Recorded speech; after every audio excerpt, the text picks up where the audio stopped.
زیبای هزاره، دختر وزیر. گلبگم و روایت یک جنگ. سلام دوستان عزیز، به کانال خودتان خوش آمده. لطفاً برای حمایت از ما ویدیوهای ما را لایک کنید و نظراتتان را برای ما حتما بنویسید. اگر شما تاریخی درباره مردم هزاره و افغانستان دارید، لطفاً برای ما آن را کامنت و یا لینک آن را برای ما بگذارید. خورشید در حال بالا آمدن از پشت قله‌های بلند هزارستان است. چوپان‌ها در حال بردن گله‌ها به چراگاه، دهقانان در حال رفتن به سمت کشتزارهایشان. خانم‌ها بعضی در حال پختن نان در تنورهای چوبسوز، بعضی سرگرم کاراشویی، بعضی ظرفشویی می‌کنند. دختران جوان و نوجوان دهکده لب چشمه گرد هم آمدند و پیچ پیچ کنان در مورد بخت و خانه بخت آینده ایشان حرف می‌زنند. در این دهکده دختری با خلق و خوی متفاوتی زندگی می‌کند. او سرمست و تیز و تند است. مهارت‌های بی‌نظیرش از کارهای خانه گرفته تا تدبیر و بینش در حل کردن مشکلات او را متفاوت از بقیه جلوه می‌دهد. او که از هر سر انگشتانش هنر می‌بارد گلبگم نام دارد. زیباییش در هزارستان سر زبان‌های خرد و کلان است. او دختر وزیر برادرزاده میر هزاره است. او نمادی از یک زن سرمست با شهامت، فداکار، مغرور، با درایت و زیبای هزاره است. او آزادانه زندگی کرده است و 100 دل و 1000 دل عاشق سرزمین اجدادیش است. زندگی با تمام زیباییش جریان دارد، اما گهگاهی خبرهای ناخوشایندی از امیر کابل به گوش می رسد. هزاره‌ها دیگر چاره‌ای ندارند، یا وارد جنگ شوند یا اینکه با دولت افغانستان بیعت کنند و سالانه خراج و باج تسلیم کنند. پیام‌های امیر یکی پس از دیگری روند زندگی عادی مردم را مختل می کند. میر هزاره با وزیر غلام حسین پدر گلبگم باید تصمیمی بگیرند. پیام‌های به دیگر میر و میر بچه خیل هزارستان می‌فرستند و از آنها می‌خواهند تا در یک مجلس مشورتی شرکت کنند و در مورد سرنوشتشان تصمیم بگیرند. در یک روز آفتابی زیر سایه درختان بید، میر و میر بچه های هزاره از گوشه و کنار هزارستان دور هم جمع آمدند. میر بزرگ حرف می‌زند و بقیه گوش می‌کنند. در این میان مردی در گوشه نشسته است. او غرق در مفکوره اش است. انگار هیچ راهی باقی نمانده است به جز جنگ. مردان هزاره تمام جوانب را بررسی می کنند که اگر راهی برای صلح وجود داشته باشد، نه آنها به دولت کاری داشته باشند و نه دولت از آنها خراج و باج بخواهد. تصمیم نهایی گرفته می شود. فرستادن یک هیئت 3 نفره به دربار امیر کابل. هیئت به زودی عازم کابل می گردد، ولی جواب قانع کننده ای از امیر نمی گیرند. هیئت از کابل برمی گردد و فشارهای دولت با گذشت هر روز بیشتر و بیشتر می شود. روز مأمورین فرهاد خان پیام او را برای میر هزاره ها می آورند. فرهاد خان نوشته است: شنیدم برادرزاده هایی داری زیبا و سرکش. اگر او را به نکاح من درآوری، هزارستان از شر من در امان خواهند ماند و در غیر این صورت با خشم من مواجه خواهید شد. این نامه تار و پود میر را به لرزه می آورد. نامه را به دست وزیر پدر گلبگم می دهد. او نیز مضطرب و پریشان حال می گردد از خواندن این نامه، اما هرگز تسلیم خواسته های فرهاد خان نمی شود. بهانه هایی درست می کند که گلبگم ازدواج کرده است و زن نکاحی محمد جان یکی از میر بچه های هزاره است. با همین بهانه گلبگم را در جای دیگری از هزارستان در خانه محمد جان می فرستند.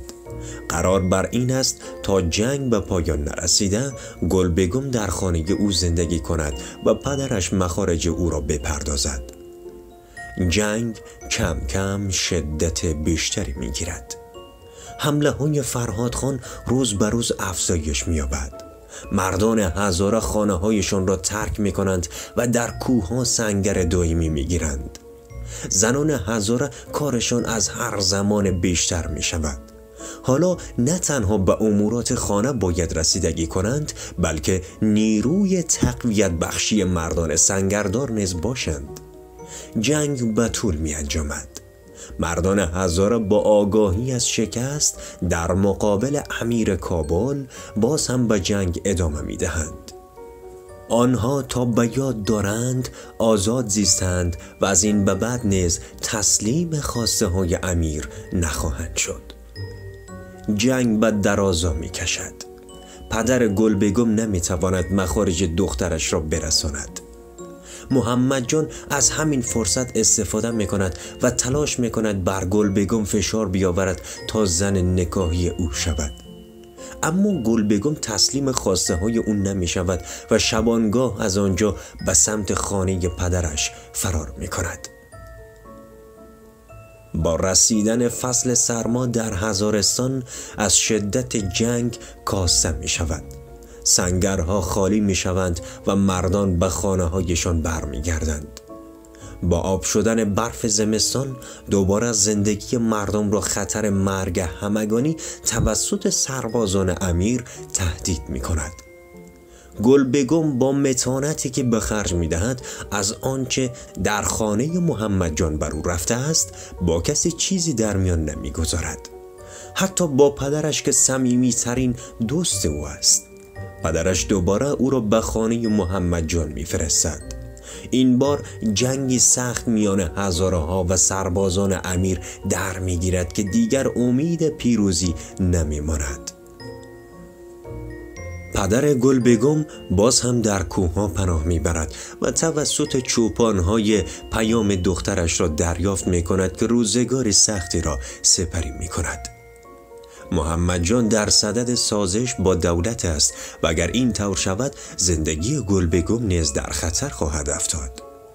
وزیر بر راه می افتد و جان دخترش را نجات می دهد. شب در خانه خودشان خوابند. گلبگم از خواب می پرد. تمام وجودش را لرزه می گیرد. می رود پدر و برادرش را از خواب بیدار می کند تا هرچه زودتر منطقه را ترک کند. انگار خواب وحشتناکی دیده است. آنها با عجله خانه را ترک می کنند. زمانی نمی گذرد که دروازه قفل می شود. سربازان امیرند. شاید فهمیده باشند که وزیر در خانه است. گلبگم دروازه را با هزار ترس و لرز باز می کند. سربازان داخل می شوند و تمام خانه را زیر و زبر می کنند. اما وزیر خانه نیست. دوباره می روند و پیش دروازه به لطکوب مردی می پردازند که چرا دروغ گفته است. مردی که سربازان را به خانه وزیر راهنمایی کرده بود همان محمد جان است.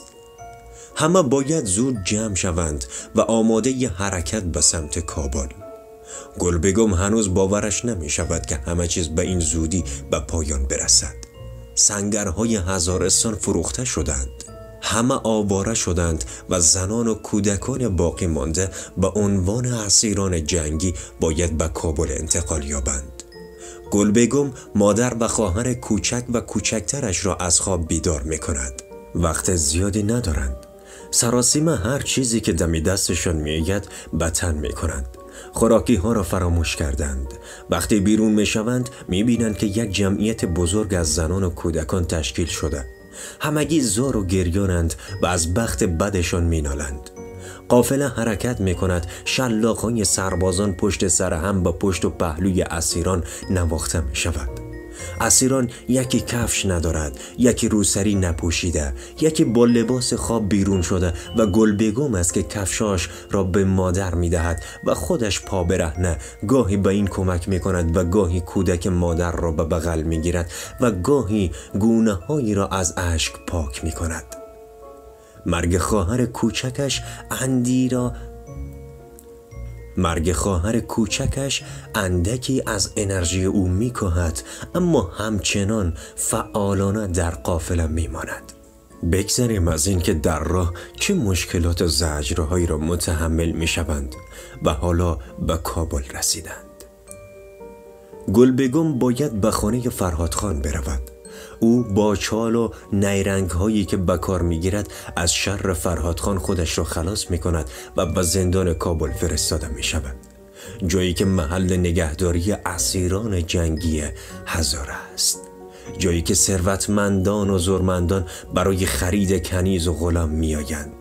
بعد این نیز گلبگم چندین بار فروخته می شود، ولی خودش را به دیوانگی زده است و دوباره لت و کوب شده به زندان برمی گردد. بار آخر به خانه سرمنشی امیر باید برود. در آنجا نیز مدتی به رفتارهای قبلیش ادامه می دهد و در نهایت از ازدواج با ملای پیر سرباز می زند و تصمیم می گیرد در خانه سرمنشی بماند. سرمنشی مردی خوشمشرب و خوشرفتار است. او تقریباً کار 20 نفر را انجام می دهد. برای همین است که امیر بیش از حد به او احترام می گذارد. این احترام گذاشتن امیر حسادت برخی را به دنبال دارد و در صدد برانداز سرمنشی می برایند.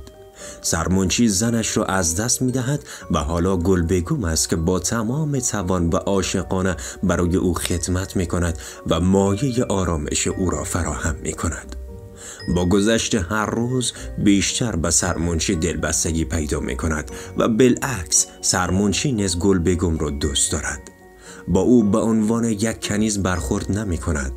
در زمانهایی که سرمنشی در دربار امیر مورد اتهام قرار می گیرد، تنها گلبگم است که می تواند جان او را نجات دهد. سرمنشی مردی است از دیار هند بریتانوی که در دربار امیر خدمت می کند و بالاخره برچسب جاسوسی را به او می زنند. سرمنشی جاسوس نیست، اما این خاصیت افغان هاست که وقتی بخواهند با یکی رقابت کنند باید او را از صحنه حذف کنند. سرمنشی تصمیم میگیرد فرار کند و به سرزمین خودش برود.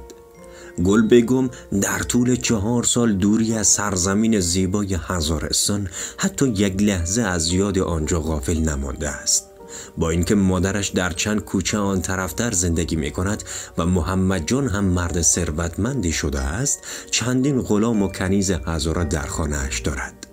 بارها تلاش کرده است تا گلبگم را به چنگ خودش درآورد، اما گلبگم به او با دید یک خائن که به مردمانش خیانت کرده است تا به اینجا رسیده می نگرد.